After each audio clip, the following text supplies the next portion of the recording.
vida de promesa, esa vida de entrega que su mamá había pactado con Dios, esa vida que esa mujer le había dicho al Dios del cielo: yo te lo dedico.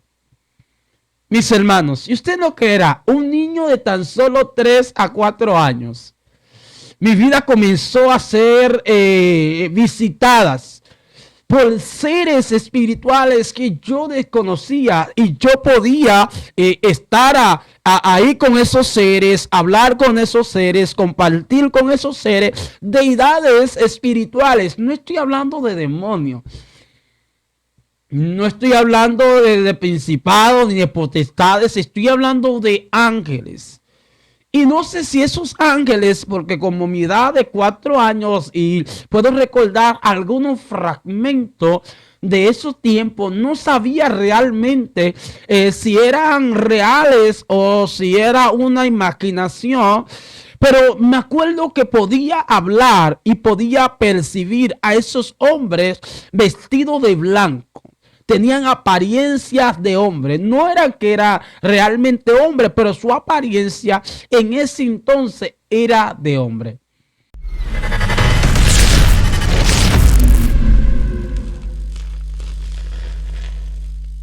Dios te bendiga. Quien te habla es tu hermano Miguel Peralta, y quiere que conozcas parte de mi historia. Y quiero comenzar citando lo siguiente, algo que mi madre me cuenta y mis padres acerca de mi nacimiento. Y ellos cuentan que después de nacer allá en la maternidad en Santiago, después que nazco en aquel lugar, mi madre me cuenta que ya teniendo 5 meses de haber nacido, una enfermedad conocida como asma, es decir, donde uno se aprieta, y esa enfermedad me llevó esa noche, como me cuenta ella, al médico. Y ese día ella me cuenta que prácticamente parecía el último día de mi vida. Ese día parecía que era el último día que yo iba a estar sobre la faz de la tierra. Era prácticamente el último día de mi existencia. Y mi madre cuenta que ahí estaban todos los doctores buscando la forma de encontrarme una vena. Una sencilla vena para ponerme un suero, la cual podía salvar mi vida. Mi madre me cuenta que ya los doctores tenían horas buscando esa vena en mi vida, buscando esa vena en mi cuerpo, la cual no lograban dar con esa vena. Y una de las doctoras, como me cuenta mi mamá, le dijo, si no encontramos la vena, lamentablemente su hijo va a morir.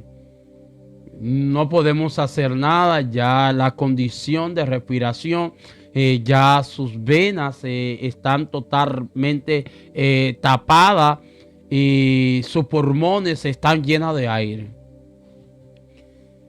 Pero mi mamá me cuenta que ella no comenzó a llorar, porque mi madre es de estas cristianas viejas en el evangelio, que conocen lo que es el poder de la oración, que conocen lo que es Dios hablar, que conocen lo que es Dios hacer milagros y maravillas. Mi madre me dijo que se ciñó de coraje y de valor y se metió al baño del hospital. Y allí en el baño del hospital comenzó a citar el libro de 1 Samuel, la historia de Ana. Y cuando Penina venía a injuriarla, mi mamá quizás no tenía quien la injuriara como Penina injuriaba a Ana. Pero dice que ella tomó esa historia para pactar con el Señor. Y le dijo, como Ana entregó a su hijo Samuel, si permites que él no muera, Señor, yo te lo voy a entregar. Mi mamá quizá conocía la palabra o había escuchado de la historia, digo yo hoy, y no, quizá no conocía el peso de lo que ella estaba haciendo, pero ella se comprometió con Dios, me dice ella. en ese lugar, que si Dios me diese una oportunidad de vida, que si Dios me permitiese salir de ese hospital y me encontrase esa vena en mi cuerpo y yo no falleciera, que yo iba a ser completamente dedicado para Dios. Me cuenta mi madre que esa noche, cuando ella sale del baño, milagrosamente, los médicos encuentran una pequeña vena en el índice de mi pulgar del pie. Eso me cuenta mi madre. Y los médicos le dijeron, agárrenlo ahí y no lo muevan mucho, porque si se le zafa esa aguja de ese lugar, hay un tremendo problema. Mi mamá mantuvo ese piecito ahí como mucha delicadeza, como si fuera plata, oro o lo más valioso que usted quizá pueda conocer. Pero eso no se queda ahí. Mi vida comienza a transcurrir. Comienzo a vivir una vida normal como todos los niños que usted pueda conocer. Mis padres comienzan a mudarse de Santiago a Santo Domingo. De Santo Domingo se van a un campo. De un campo se van a un lugar conocido como Los Alcarrizos. Y de ahí vuelan otra vez a otro lugar conocido como la Pared de Jaina. Y es ahí donde comienza realmente la vida de Ángel Miguel. Esa vida de promesa, esa vida de entrega que su mamá había pactado con Dios. Esa vida que esa mujer le había dicho al Dios del cielo, yo te lo dedico. Mis hermanos, si usted no creerá, un niño de tan solo 3 a 4 años, mi vida comenzó a ser visitadas por seres espirituales que yo desconocía, y yo podía estar ahí con esos seres, hablar con esos seres, compartir con esos seres, deidades espirituales. No estoy hablando de demonios, no estoy hablando de principados ni de potestades, estoy hablando de ángeles. Y no sé si esos ángeles, porque como mi edad de 4 años y puedo recordar algunos fragmentos de esos tiempos, no sabía realmente si eran reales o si era una imaginación. Pero me acuerdo que podía hablar y podía percibir a esos hombres vestidos de blanco. Tenían apariencias de hombre. No era que era realmente hombre, pero su apariencia en ese entonces era de hombre. Parecido a lo que le pasó a Lot cuando estaba ya en Sodoma. Que estos hombres se le aparecieron, estos ángeles. Y yo ahora que leo la historia de Job, es que me doy cuenta que era eso que estaba viviendo a la edad de 3 a 4 años. Me acuerdo que cuando llego ya a la edad de 5 años es donde me apuntan en la primaria, acá en la escuela de la Pared de Jaina, y ahí comencé yo a estudiar. Ahí comencé a hacer hábitos de niños normales, de niños comunes, de niños sin un propósito. Pero al parecer a mi madre se le estaba olvidando que había hecho una promesa. Recuerda, toda mi familia eran cristianas, personas creyentes. Es decir, que nosotros siempre íbamos a la iglesia. Yo siempre escuchaba un sermón, yo siempre escuchaba un pastor, yo siempre escuchaba el mensaje. Es decir, que yo estaba siendo educado, pero en ignorancia mi mamá se le había olvidado la promesa que ella había hecho con Dios. ¿Por qué digo que se le había olvidado la promesa? Porque nunca se me sentó a decirme la palabra, dice. Nunca se sentó a decirme, tú tienes un llamado, yo hice algo con Dios, tú eres un profeta, tú eres un apóstol, tú eres un maestro, eres un evangelista, quiero que hagas esto. Que no, nunca me dijo nada de eso. Entonces yo realmente no conocía mi propósito altar. Solamente ahora ya tengo 5 años. Y comienzo a estudiar, comienzo a enlazarme, a conocer niños igual que yo, a hacer amistades, a hacer amigos. Pero algo comenzó a ocurrir. Creo que Dios Desde el principio estaba trabajando en mi niñez. ¿Por qué digo que Dios estaba trabajando en mi niñez? Porque comenzó a enlazarme amigos de padres cristianos, amigos de padres que iban a la congregación, personas devotas, personas que conocían lo que era el misterio, lo que era la profundidad de la palabra. Porque no es lo mismo tener padres cristianos que tener padres que conocen el misterio de la palabra, que conocen que Dios hace milagros, que conocen que Dios hace maravilla, que conocen que Dios es real. Mis amigos, mis pequeños amigos en esa edad de 5 años, eran amigos que conocían el evangelio, conocían a Dios, conocían la casa de Dios, porque sus padres eran devotos, eran evangélicos, eran personas que iban a la congregación. Y ahí comienza mi historia: 5, 6, 7, 8, 9, 10 años. 10 años, ya hay un conocimiento en esta cabeza. Ya no es el mismo niño de 3, no es el mismo niño de 4, pero y usted dirá, ¿sigues viendo los ángeles? No. Ya a los 10 años yo no veo ángeles, no veo ni querubines, ni serafines, no veo nada, mis hermanos. Estoy totalmente enfatizado a la vivencia de un adolescente, de un preadolescente a la adolescencia.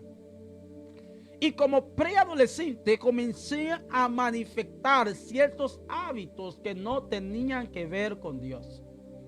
Comencé a ser malcriado, comencé a ser desobediente, comencé a establecer algunos pleitos con mis hermanas, principal con una que se llama Jacqueline, porque está viva, gracias a Dios. Y yo y ella teníamos un debut de pleitos, tenemos un debut de contienda, un debut sobrenatural, hermanos.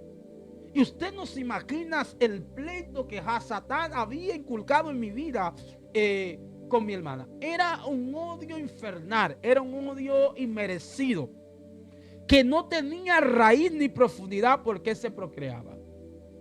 Por más que mi padre querían alinearnos a comportarnos como hermanos, amarnos como hermanos, como quiera, esto surgía en nuestra vida de tal manera que esto estaba dañando mi vida física. Ya yo era el odioso de la familia, ya yo era el indeseable de la familia, ya yo era el imaginado de la familia, el apartado, el que no estaba en todo, y ya comenzaba yo a sentirme desuciado, a sentirme apartado, a sentirme descompuesto del yugo de mi familia. De tal manera que ahí comienza a visitarme otra vez.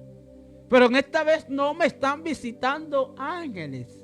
En esta vez comienzan a visitarme demonios.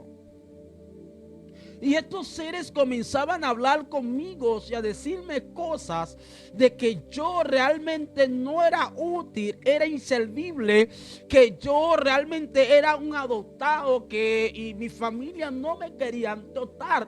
En tanto que estos espíritus me decían este lenguaje, también mi hermana me lo expresaba. Era mi hermana y los espíritus.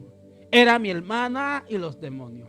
Y yo comencé a ser un adolescente de 10 años, a entrar a los 11 años con un corazón, con una actitud agresiva, con una actitud violenta, con una actitud tan fuerte. Y aún así yo iba a la iglesia. Le dije a mis padres cristianos. Hay momentos que los domingos yo me escondía debajo de la cama y mis padres pensaban que ya yo me había ido al servicio. Y cuando ellos se iban, yo salía, abría la ventana y salía de la casa. Porque en este estante era de madera, no tenía persianas sino ventanas. Yo salía de mi casa a rotutear, a brincar, a saltar, mientras mis padres decían santo, gloria a Dios. Ya que la iglesia nos quedaba un poquito retirada, a la cual teníamos que ir caminando. Al darse mi padre cuenta que yo no había llegado, no podían devolverse por la distancia. Mientras yo estaba ralengando, brincando, saltando, buscando problemas, mis padres estaban adorando y exaltando el nombre de Dios. Me acuerdo que ese día algo aconteció, no me acuerdo muy bien, pero algo malo aconteció que me castigaron. Hermano, ¿y usted cree que realmente los normales que cuando castigan a alguien, ese alguien recapacita? Hermano, a mí mientras más me castigaban, mientras más me reclamaban, mientras más me daban una pela, más agresivo, más endemoniado yo me volvía. No había una explicación a mi condición, no había una explicación a mi comportamiento a mi corta edad, a la edad que yo tenía. No era normal lo que estaba aconteciendo en mi vida. Mano, yo era tan agresivo que me metía con el chiquito, me metía con el grande, me metía con el pequeño. Yo no tenía una estadística de persona para yo hacerle la vida imposible. Que si era un buen estudiante, claro, tremendo, hasta hoy. Me acuerdo que estos espíritus que me visitaban, cada vez que me daban una pela, en vez de yo mejorar, los espíritus empeoraban el caso. Porque ellos ese mismo día venían a hablar conmigo. De tal punto que venían a hablar conmigo, mi cuerpo comenzó a sufrir ciertos síntomas como orinarse en la cama. Que eso no es normal, hermano. Si un niño se orina, tiene que ser visitaciones de espíritus malignos que alteran comportamiento, actitudes y formalidades de las personas. Pero más se manifiesta en los niños. Se le conoce a este como el niño de antorcha, que altera el comportamiento físico y mental del ser humano en su niñez o en su pubertad. ¿Para qué? ¿Para qué? Para dañar su imagen ante la sociedad. Eso estaba pasando conmigo. Ya mi imagen en la sociedad era una imagen borrosa, para que usted pueda entender. Una imagen que ya no brindaba paz, no brindaba tranquilidad, no brindaba alegría. Todo era un total fracaso para la vida de Ángel Miguel. Ya veía yo, y esto lo hacían los espíritus, mi mamá salir a comprar, traer para todo y para mí no. 3 hermanos en la casa, 2 mujeres y un hombre que era yo. Y al ver esta condición tan pésima, yo no sé qué es lo que está pasando, porque yo hay momentos que comenzaba a llorar para que Dios me cambiara, para que Dios hiciese algo en mi vida, porque yo mismo no aceptaba mi condición. Para que usted vea lo que hacen los demonios, para que usted vea la condición, esos espíritus que me visitaban, la condición que me tenían a la edad de 10 a 11 años. Pero usted no se imagina por qué. Por una promesa que mi mamá hizo a los 5 meses de yo haber nacido. Satanás dijo, él no puede llegar al cumplimiento de esa profecía, de esa promesa, de ese compromiso que esa mujer hizo con Dios. Y mi vida comenzó a ser realmente un lugar de pleito, un lugar de contienda, un lugar de disensión totalmente por los espíritus. Papi hablaba conmigo hoy de algo y yo volvía y hacía ese algo mañana. Ya los demonios no solamente alteraban mi comportamiento, también alteraron mi lenguaje. La forma verbal de expresarme, la forma verbal de yo comportarme, de yo hablar, de yo, ¿cómo es la palabra exacta? Disortar dichos no comunes, para que usted entienda, para no decir uno de esos dichos que salían de mi boca en ese entonces. Hermano, y me acuerdo hoy un día que ese día sí me lograron agarrar. Descubrieron mi escondite de guardarme abajo de la cama y de salir. Ese día me agarraron con una correa, me fuetearon. Y ese día tuve que ir a la iglesia. Pero en la iglesia que todavía está en Monte Adentro, creo que ahora lo pastorea el pastor Víctor Montero. En esa época era la pastora Zeneida, para que me puedan entender, pastoreaba esa iglesia en esa época.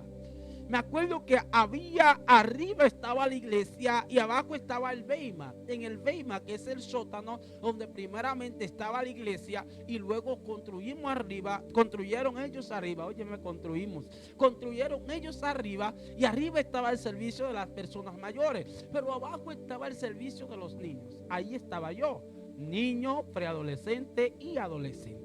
Ahí estaba yo estudiando la palabra y con un fuetazo encima porque me dieron bien duro. Y me acuerdo que algo aconteció abajo mientras estaban en el servicio. Algo aconteció ahí, hicieron unas cuantas preguntas y yo pregunté, yo contesté, me hicieron pasar, me hicieron hacer una imagen y yo hice dicha imagen. Y cuando se acabó el servicio y subimos para arriba, la pastora Zeneida estaba cantando un coro que dice: y te alabaré, mi Dios, mi Rey, y exaltaré tu nombre eternamente y para siempre. Y alguien se acercó y habló con ella. Y no sé si le mostró, le dijo, pero le pasó lo que nosotros habíamos dibujado, diseñado abajo, y le dijo algo en los oídos.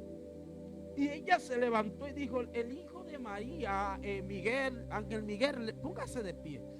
Ese muchachito que usted ven ahí, ese adolescente, tiene un propósito, una promesa y una palabra. Esa mujer comenzó a sacar, rey amasanda, algo que estaba oculto en el mundo espiritual y lo desenmascaró en el mundo físico. Eso fue asombroso.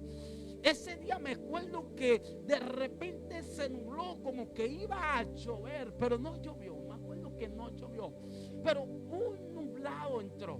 Cuando esa mujer comenzó a disertar de que en mí había un propósito, de que en mí había una promesa y de que Dios iba a establecer su reino en mi vida y de que yo tenía una palabra. Mi mamá salió hablando un lenguaje raro, porque para ese tiempo yo no sabía lo que era hablar en lengua, yo no sabía lo que era tocado por el Espíritu. Yo sé que mi mamá salió saltando, hablando un lenguaje, y muchas mujeres y hombres de la iglesia también se empoderaron en ese lenguaje y comenzaron a brincar mientras la pastora estaba señalando a mi persona. Para mí, yo soy un adolescente, un preadolescente a la adolescencia común. Para mí es algo normal que ella está diciendo que yo tengo, pero ver la reacción de la iglesia a ella mencionar. Si los demonios me hacían la vida imposible y habían alterado mi actitud, ese día comenzaron a hacerlo peor. Cuando ellos vieron que se me fue descubierto el talento, las maravillas, la grandeza que Dios había inculcado en mi vida, se alteró el mundo espiritual en mi contra. Ya simplemente no era el malcriado, ya simplemente ya yo comencé a crear otros hábitos. Comencé a crear otras actitudes, comencé a crear otra forma de comportamiento, la cual yo no había diseñado. Todo porque esa pastora declaró: Milas Tobí, Alen Sabaquima. Y oro a Dios para que esto bendiga a alguien. Cuando esta pastora declaró mi diseño, ese día el mundo espiritual se alteró. Yo espero que esta primera parte sea de grata bendición para ti, para los tuyos, y que lo puedas escuchar. Y vamos a seguir orando. Hemos orado por esta primera parte. Dios nos permitió hablar la primera parte y nos hemos quedado donde la pastora revela mi diseño y el propósito de la promesa que mi mamá hizo. Pero más adelante comienza mi vida en un caos y en una tragedia sobrenatural. Así que Dios te bendiga. Recuerda, suscríbete a este canal, sé parte de la familia y comenta si quieres la segunda parte y las partes que hacen falta. Recuerden que esto lo vamos a hacer en 4 partes y solamente vamos por la primera. Dios te bendiga, Dios te guarde. Shalom. Que Dios te bendiga.